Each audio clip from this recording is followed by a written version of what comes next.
Alam mo ba kung bakit may ibang online sellers kahit simpleng produkto lang pero sold out lagi? Gusto mo bang malaman kung ano ang sikreto nila? Kung bakit ang bilis ma-convince ng mga customers nila? At kung ikaw mismo, kaya mo bang gawin yun kahit newbie ka pa lang sa e-com? Ang sagot dyan ay nasa marketing psychology. Ito yung science behind paano naiisip, nararamdaman, at nagde-decide ang mga customers mo. Kapag natutunan mo to, hindi mo na kailangan manghula. Malalaman mo kung paano gumawa ng ad copy, creatives, at offers na automatic na tumatama sa isip ng mga tao. Kung seryoso ka nang i-level up ang benta mo at hindi ka na magpapaiwan sa mga competitors mo, panoorin mo tong course. Dito mo matututunan kung paano gamitin ang psychology para mas madali, mas mabilis, at mas exciting ang pagbebenta online. I'm Von Menchate, the Chief Marketing Officer of Meta Digitrading. I've spent years doing e-commerce and running ads dito sa Pilipinas. Kaya lahat ng ituturo ko dito galing sa actual na experience ng pag-test, ng pag-scale, at pag-create ng winning creatives. Sa course na to, you'll learn how to use marketing psychology para maintindihan kung paano nagde-decide ang mga tao bumili at paano i-translate ito into creatives na talagang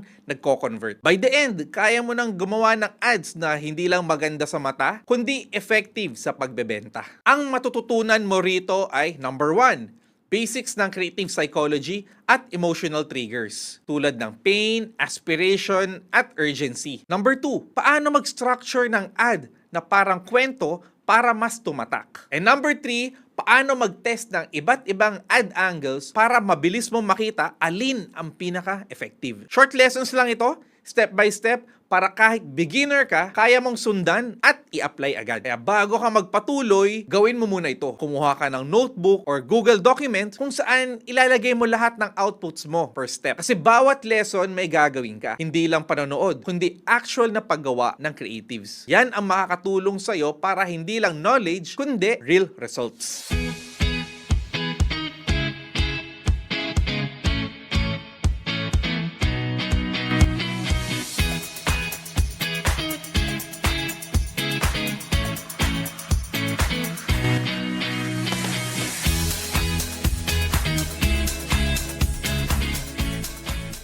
Alam mo ba na halos lahat ng tao bumibili hindi dahil kailangan nila, kundi dahil may naramdaman sila.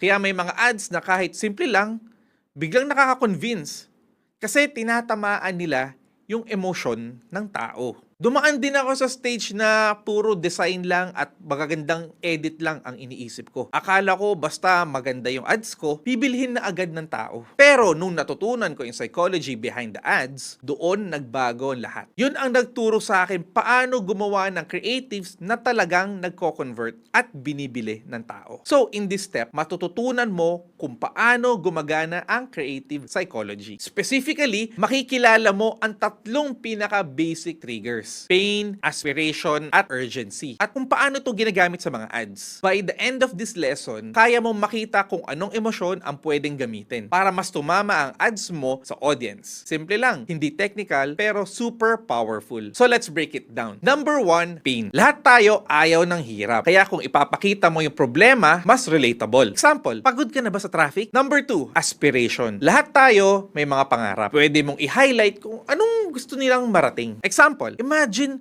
kung makaka-travel ka every year. And number 3, urgency. Ayaw ng tao maiwan o maubusan. For example, last 2 slots left, hanggang tonight lang. So ang idea, ads trigger emotions first bago nag-iisip ng logic ang tao. Kung matamaan mo yung emosyon, mas malaki yung chance na bibili sila agad. Ngayon, gagamit tayo ng simple framework. Ito yung hook, problem, solution, proof, at CTA. Hook, pagod ka na bang pumila? Problem, millions of Filipinos lose 1 hour daily sa pila. So solution, may app na para makareserve ka ng slot. Proof, trusted by 1 million commuters nationwide. Call to action, download now, free today. So makikita mo, isang simpleng sequence lang pero buo na yung emotion at action ng tao. Ngayon, ito yung gawin mo. Gumawa ka ng one-liner ad copy gamit ang framework na ito. Pwedeng mga simpleng products lang katulad ng kape, payong, sapatos. Ang goal, makita mo kung paano nagtra-translate yung pain, aspiration, or urgency into an ad. So, to recap, ang creative psychology is equal to using emotions to drive buying decisions. May tatlong pinaka-basic na triggers ha. Ito yung pain, aspiration, and urgency. At pwede mong i-apply agad gamit ang hook, problem, solution, proof, CTA framework. Yan ang magiging foundation ng lahat ng creatives na gagawin mo moving forward.